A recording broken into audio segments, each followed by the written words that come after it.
এটাই যে তোমাদের জন্য সবচেয়ে বড় সাফল্য। পবিত্র কোরআনের সূরা সফ, সাদাকাল্লাহুল আযীম।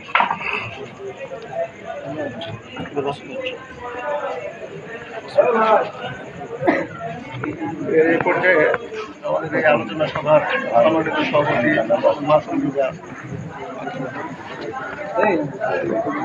আলহামদুলিল্লাহ রাব্বিল আলামিন, সমস্ত প্রশংসা মহান রব্বুল আলামিনের, যার অসীম কৃপা। এই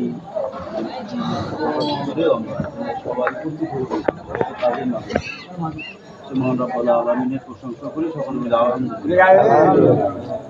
তদুপরি তার প্রিয় রাসূল, দোজাহানের নবী, মানবতার মুক্তির দূত, আমাদের মহান নেতা, আমাদের জানের চেয়েও প্রিয়, সেই নেতার পথ দেখানো পথেই আমরা আজকে এখানে উপস্থিত হতে পেরেছি। এবং সেই আশায় আমরা এখানে আমাদের দিন প্রতিষ্ঠার জন্য আল্লাহ